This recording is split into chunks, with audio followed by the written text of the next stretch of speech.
platicado yo desde el arranque de la hora de opinar, que vamos a platicar con el consejero Ciro Murayama sobre todo lo que está pasando en materia electoral. Se habla del recorte al INE, de una reforma que pudiera eliminar los organismos electorales locales.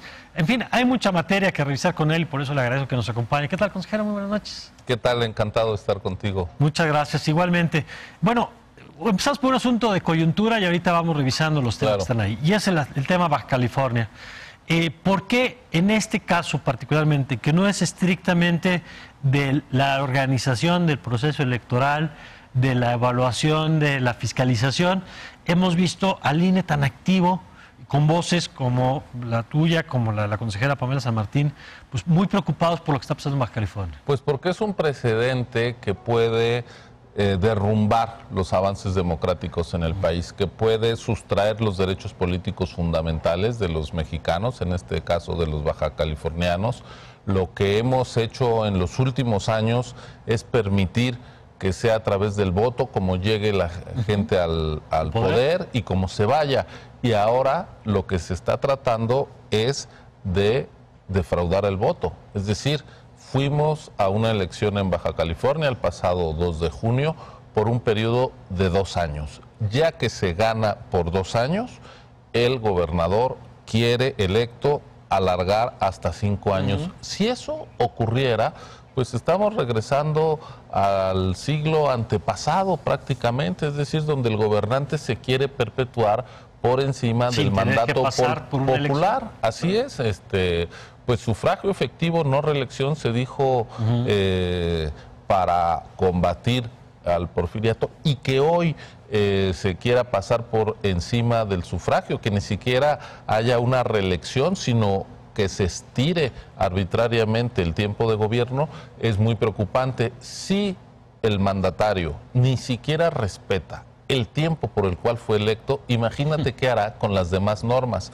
Por eso desde el INE estamos muy preocupados con esta acción del todo ilegal. Hace 30 años Baja California era un faro de luz. Bueno, fue, para que nos acordemos, la primera gubernatura que perdió el PRI en todo el siglo XX fue Baja California. Así la primera alternancia. En 1989 se dio la primera alternancia y de ahí se precipitó el cambio. En los años 90 hubo 11 alternancias en la primera década del... Es más, hoy solo hay 5 entidades donde no se ha dado alternancia. Claro. Y Baja California fue pionero. Hoy debemos evitar que sea pionero en el sentido contrario, que es en permitir que los gobernantes, si se ponen de acuerdo con los diputados, además es algo que huele muy mal, unos diputados que ya van saliendo, que ni los de oposición que tendrían incentivos para tener una elección en 2 años. Incluso legisladores que denunciaron intento de compra de su voto para tomar esta decisión con ofertas de mucho dinero, acabaron votando en ese sentido. Entonces, a mí me parece que estamos ante algo grotesco,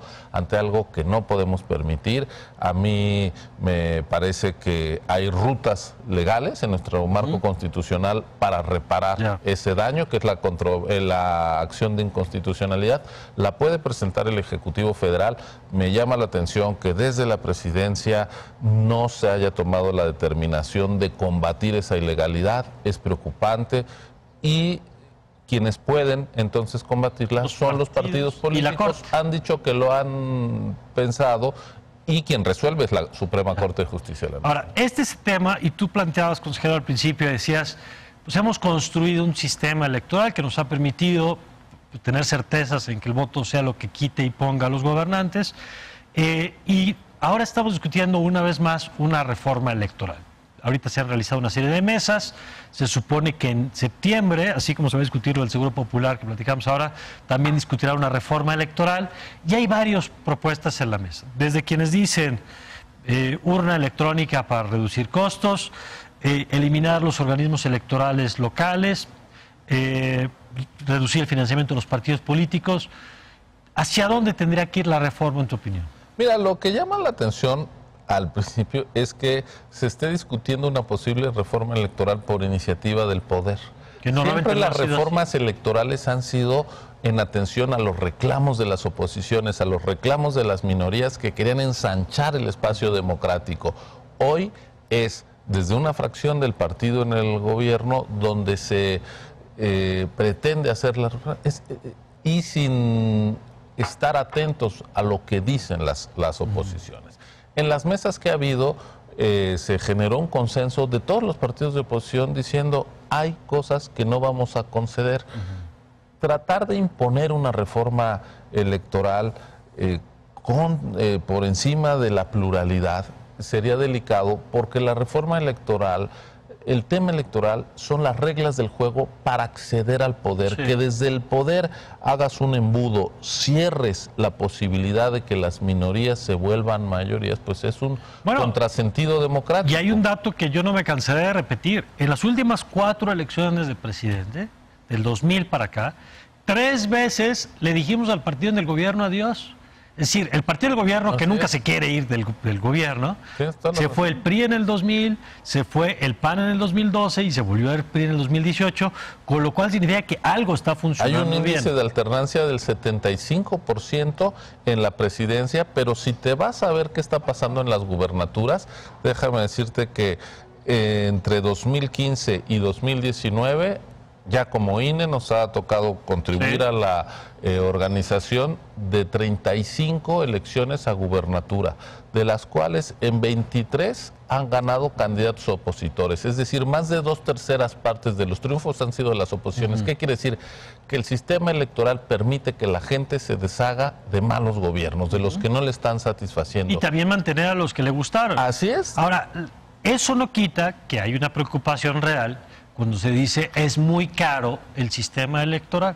Se le asigna mucho dinero a los partidos políticos. A ver, ¿qué hacemos con ese tema que ahí está? Que conviene entrarle con franqueza. A ver, si tú dices 10,000 millones de pesos son muchos, bueno, pues sí, suena mucho. ¿Cuánto representa del presupuesto de egresos de la Federación? Menos de 20 centavos por cada 100 pesos. Y va a la baja. Es decir, el sistema electoral cada vez distrae menos recursos públicos. Aunque los partidos reciben cada vez más dinero. Los partidos reciben... es prácticamente padrón, está en función del padrón, pero el dinero de los partidos no es dinero del INE, es de ellos, ¿no? Y entonces si lo quieren disminuir, pues adelante. Pero tú dirías que hay que distinguir de entrada de la bolsa el dinero del INE y el dinero de los partidos. ¿No? A nosotros nos dicen, es que ustedes le dan mucho dinero a los partidos. No, señores, eso está en la Constitución.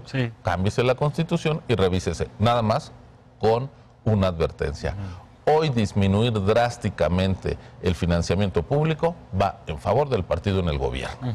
Como ocurría en los años 80, que el partido en el gobierno, entonces el PRI, tenía condiciones asimétricamente ventajosas en las elecciones. Fue hasta que se emparejó la cancha de juego cuando se dio financiamiento público con un criterio de equidad. En 1996 entró esa reforma y en 1997 por primera vez el presidente de la República, que era Ernesto Zedillo del PRI, perdió el control de la Cámara de Diputados. Y perder el control de la Cámara de Diputados quiso decir por primera vez en todo el siglo XX que se activará la división de poderes. Bueno, y 3 años después la presidencia. La primera alternancia. Todo esto que tú recuerdas muy bien, es porque ha habido un piso de equidad. ¿Se puede revisar el financiamiento de los partidos? Que se revise. Nada más, no caigamos en el extremo de debilitar a las oposiciones. Para cerrar este tema del financiamiento, hay quien dice, vamos a revisar el financiamiento que se les da localmente, y hay quien dice reducción del 50%, por ejemplo, así de golpe al financiamiento nacional.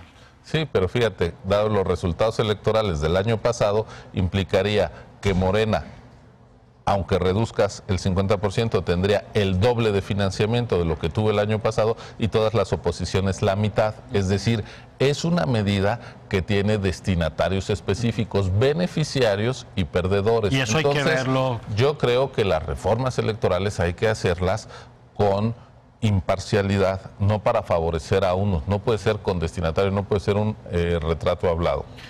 Dentro de esta discusión hay un tema que tú me platicabas ahorita antes de entrar al aire, que es el de la representación, que es cómo cuando nosotros vamos a votar, después eso se traduce en cómo se conforma la Cámara. Y me dabas datos que me parecen muy interesantes de qué pasó en la elección federal del 2018. Que no hemos reparado, no hemos aquilatado. Andrés Manuel López Obrador, nuestro presidente, ganó la elección con toda contundencia, con 30 millones de votos que representaron el 53%. No de hay la duda votación. que la gente quiso que fuera el presidente. Y mayoritariamente, ¿no? Prácticamente 1 de cada 2 mexicanos votó por él, 53%. Pero también hubo otras 2 elecciones federales ese día, que fue la Cámara de Diputados y el Senado.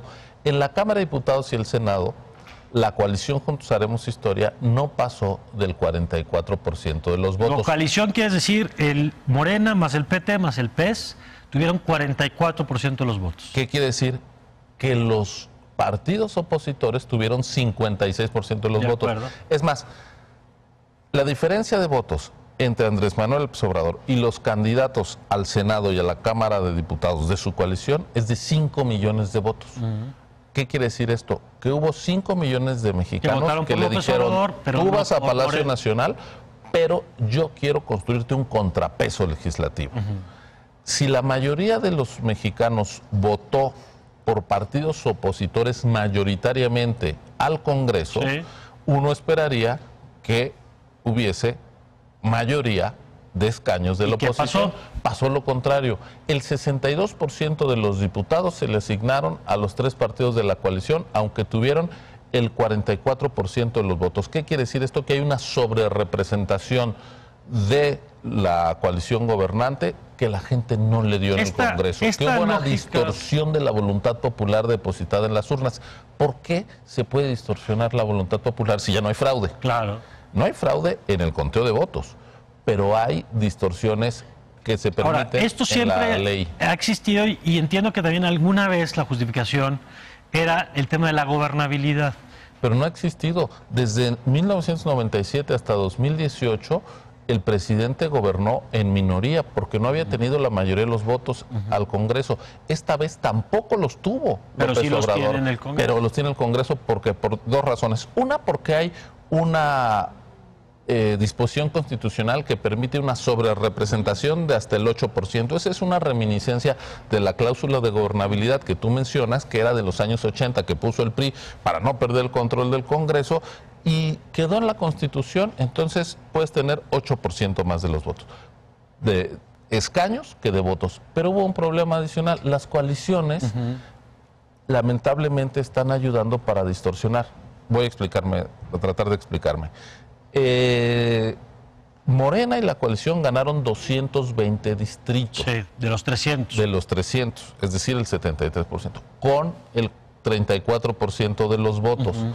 Pero de esos distritos, 114 se presentaron como si fueran candidatos del PT y del PES, cuando en no realidad, de Morena. Ya. Pero todos los triunfos, esos 220, fueron triunfos de Morena. La gente votó por Morena, no votó por el PT ni por el PES, que hasta perdió su registro. Así es. De esta manera, cuando ellos dicen estos candidatos son de los otros partidos, Morena se queda con menos, con 106 diputados. Y crecen los otros. Y entonces le dan diputados de representación proporcional, le correspondieron 85. Claro. Pero en realidad los que decían que eran diputados de otros partidos eran de ellos. Es así que el día que se instaló la legislatura, Morena dijo, yo tengo 252 diputados. Es decir, ya simplemente se reconoció. Fue una manera de distorsionar la voluntad popular. Pues yo creo que estos temas, como el que platicábamos hace rato, habrá que discutirlos. De pronto son temas técnicos, como esto de la representación, pero son temas importantes que tienen consecuencias relevantes. Son temas políticos, porque la gente, si se hubiera respetado la voluntad popular, si se hubiera traducido fielmente, el presidente no tendría la mayoría en el Congreso, pues no habría hecho el presupuesto él solo, no estaría cambiando leyes por su voluntad, porque habría un bloque opositor mayoritario. La gente quiso que hubiera un bloque opositor mayoritario y nuestras normas no se lo permitieron. Hay que revisar esas normas. Pues ahora que venga la discusión de la reforma electoral, aquí está un tema que también habría que revisar, junto con el del financiamiento, con la advertencia que señalabas, y por supuesto el tema de Baja California, que no dejaremos de mirar. Gracias, muchas gracias, Ira. No, al contrario, gracias por la invitación. Gracias, muy buenas noches. Y gracias a usted por acompañarnos.